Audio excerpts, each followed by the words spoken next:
Hey, Dad, we're walking through some of the top challenges dads have told us they face over the last several years. We've had thousands of answers. We hear some of the same themes all the time. We've already covered about 4 of them so far, and it's been time, communication, and last week we covered one called being unsure where to begin. We hear that phrase from dads or something like it from dads all the time, and I liken that to one side of a coin. Okay, the coin of indecision, the coin of indecision. I just made that up. The coin of indecision. On one side, we're unsure where to begin. We don't quite know what to do, and so we feel a little bit paralyzed because we're not sure how to start. The other side of that same coin is procrastination. And the difference is pretty simple. On the unsure where to begin side, we don't know what to do. We're confused. On the procrastination side, we do know what to do, we're just not doing it. Like, we're aware of what needs to be done, we're just resisting it. So on one side we have confusion, on the other side we have resistance. And so what I want to talk about on this one is, what can we do if procrastination is one of our greatest challenges? Dad said it like this. We took some quotes from some of the surveys. One guy said, procrastination. He used that word and he said, I've realized it could be too late if I wait just a little while longer. Man, that's really powerful. One other dad said, I have an 11-month-old daughter and have had many great ideas for her and my wife. I liked how he threw his wife in there. He said, procrastination has been my main obstacle thus far. I know what to do, I just haven't begun. Man, that's really honest. I appreciated that feedback. James 4:17 says this. It's really poignant. And sometimes I love it. Sometimes the Bible's a little bit like, you gotta understand it and think about it and pray about it, and God's gotta reveal it to you, or you need counsel, wisdom, the original Greek, a commentary. Other times, the Bible's really blunt and very straightforward, and you read it and go, I wish this weren't quite so blunt. James 4:17 says, anyone then who knows the right thing to do, yet fails to do it, is guilty of sin. I like blunt feedback, man. I love it. When I had a guy tell me one time, Kent, you're just too sarcastic. You got to be less sarcastic. That sarcasm is off-putting, and no one's going to join your movement being a sarcastic person. And I'm like, that's great feedback. What's for lunch? Sometimes I love that direct feedback. And James 4:17, man, he's not pulling any punches. Anyone then who knows the right thing to do, yet fails to do it, is guilty of sin. So your issue, if procrastination is our problem, if that's the struggle, and we kind of know what to do, like we know we should fix that thing around the house, we're just not going to do it, or we know we're in that precarious position financially, but we're just not willing to sell that new car back, and we've overstretched, or we know we're supposed to have that conversation with our teenage son about his internet usage, and we're not doing it. Your problem isn't procrastination. Your problem is sin. Your problem is rebellion, right? That's where you and I are when we procrastinate. And I've procrastinated often. There have been times when my wife has had to come to me and just go, hey, how come you haven't done that thing? And man, I have like no back door other than because I haven't. Like, I know I need to do it. Psalm 119:60 says this, I will hasten and not delay to obey your commands. Psalm 119:60.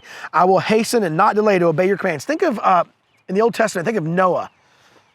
When God said, hey man, I need you to start building this ark. If Noah had waited for the rain to start falling, the ark would have been useless. He wouldn't have had enough time. And so part of the way God saved Noah and his sons and daughters-in-law was by having Noah start way before the problem was about to hit him. 100 years, right? It's a long time. He built the ark way, way, way before the rain began to fall. Even so far before, people were like, man, you're nuts. I like the skies. There's no rain. Why are you building this dumb ark?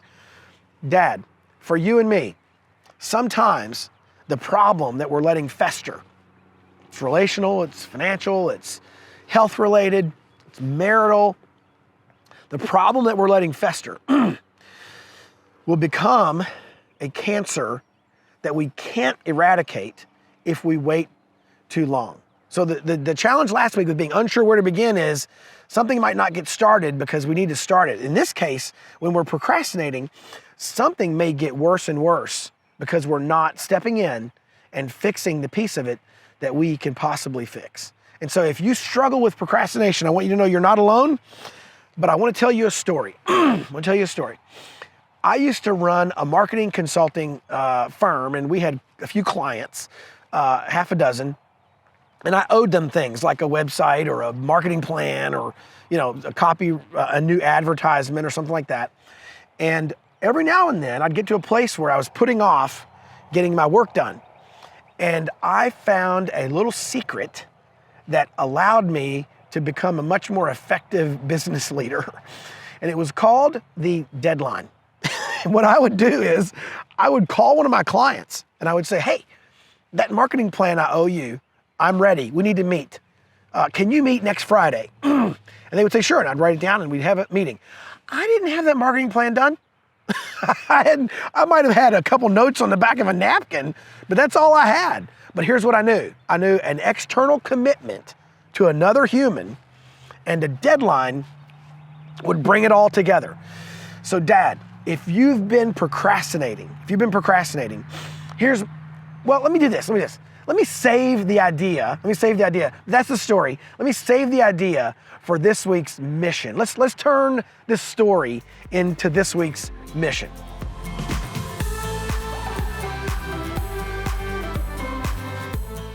So Dad, as I shared in that story, sometimes an external commitment and a deadline is all I need to get off the dime and get something done. So here's what I would love to challenge you to do. If you would say one of your big challenges as a dad is procrastination, there's something you know to do and you just haven't done it, I'm gonna challenge you to do two things right now. Like as soon as I'm done talking, hit pause on the video, go do both of them. Number one, reach out to somebody with a commitment to do it. So for example, let's say that you've been wanting to get in better shape. I just use that one because a lot of dads would say that. Let's say you've been wanting to get in better shape. I want you to pause the video and text a friend of yours and say, I plan to get in better shape. Just go on record with somebody about your plan. And then secondly, set some kind of a deadline. So you might text your friend and say, I plan to get in better shape, and tomorrow I'm gonna go for a 1 mile walk. Whatever the thing is, doesn't matter what those are. The point is, you need another person who heard you say what it is that you plan to do. You need some kind of time horizon that you plan to do it. Yesterday, my wife said, hey, when are you gonna do this health-related thing? You need to put that on your calendar. And I said, shoot, I'll put it on my calendar right now. She goes, great. And I said, I'll put it in 2027. And she started laughing and I laughed too. And I said, put it on a calendar is the easy part. So Dad, let's reach out to somebody and say, I'm gonna do thing X and I'm gonna do it by day Y or month Y. And let's go on record because man, you wanna overcome procrastination? Do that. And I pray you'll do it because you're not a father on accident. You're a father on purpose.